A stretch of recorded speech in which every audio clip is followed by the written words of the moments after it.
going to, and we've got the copies of House Bill 1165. Representative Chambers, or Chairman Chambers, is here, and let's let her explain House Bill 1165 to the members and see what we think. You got a copy? You're looking at it? Rick, you got a copy? 1165? Okay, all right. I think so, just for this. I think that's our rule.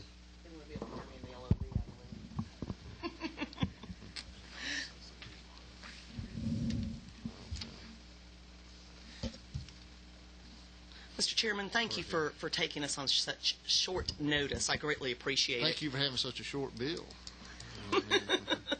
Well, I could tell that Representative Abrams is already picking it and reading it. This is a short bill. In 2006, we passed legislation that created the Department of Public Safety, the Georgia State Patrol's motorcycle unit. It was a little bit controversial at the time. We'd never had our motorcycles before, and so we created what's called an urban interstate district, which includes 285 and inside the perimeter. And the motorcycles only patrol inside the perimeter. They can't go on 285. And the purpose for having the motorcycles do this is because when traffic really backs up, the motorcycles can go in and get to the accident scene or wherever they're needed. And that unit has done beautifully. In fact, they've doubled the size of it in the last year or so. In fact, Representative Martin Scott has a cousin that's on the motorcycle trooper unit. They've done a good job, and what we want to do is repeal the sunset to let them continue doing their work. In Title 15, there was a part where they collected a small part of the fines that were collected to help them pay for the maintenance of the motorcycle units themselves. This was a compromise that we worked out with counties and local government, the idea being that the more motorcycle state patrol units that we can get out on the interstates, the fewer city and county cops that would have to patrol those interstates. This allowed more of our local police officers to be able to go into the communities where they are needed the most. And that's one of the reasons why the unit has grown the way it has. So we just want to keep them there. I also included with the packet a copy of the original piece of legislation. Okay. Are there any questions for Ms. Chambers? Ms. Abrams? So, just to be clear, the language in Section 1 of your 1165 extends the sunset to 2011. It actually sunsets in 2011. Right. And we want to go ahead and just eliminate the sunset because they're going to order some more motorcycles in the 2011 budget. And I guess my challenge is the way I'm reading these two things together. Section 1 of your bill says that it's amended by revising Section 3. Is it true you're just repealing the sunset? That's the only part. That is the intention, Mr. Chairman. That's the intention of the bill. Right, but I don't see how you're accomplishing that, I guess is my question. Because what the Section 3, lines 13 and 14 say is that you're basically changing the existing language which says that the act shall become effective on July 1st and shall expire on June 30th, 2011 unless renewed. What you say instead is that Section 2 of this act becomes effective on the 1st of 2006 and Section 1 becomes effective and shall stand repealed on 2011. Mm-hmm. What this is saying is that you're repealing your act as of 2011. Not just the sunset? Yeah, you're repealing the act.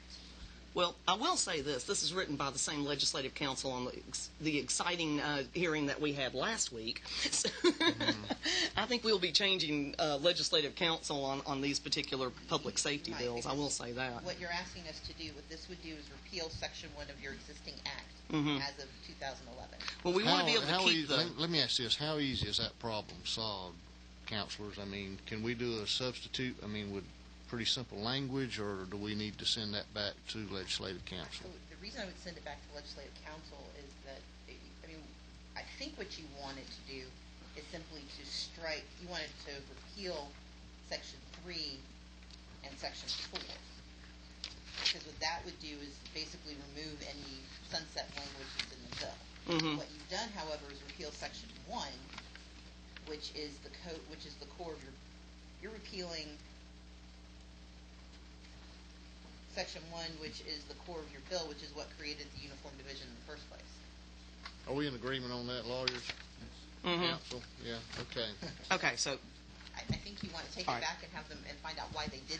There may be something I just don't understand, but what this bill would do if we approved it is repeal the very thing you're trying to keep in place.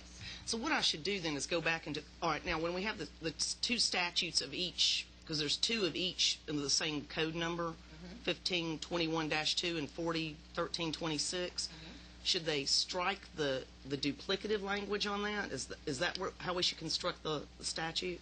They may want to. I don't have that other legislation in front of me, so I don't know quite how to reconcile the two. Okay, But I will tell you what Section 1 of your bill does is repeal the very thing you're trying not to sunset. Let's let Representative Crawford make a comment here, I think. Well, I just want to make sure that I understand the intent. Is the intent simply to extend the sunset or to repeal the sunset entirely and just leave it as permanent? What we had ordered from Legislative Council was to repeal the sunset and leave everything in place. And what they did was, In other words, we're Was the calling opposite of it a it? success, get rid of the sunset.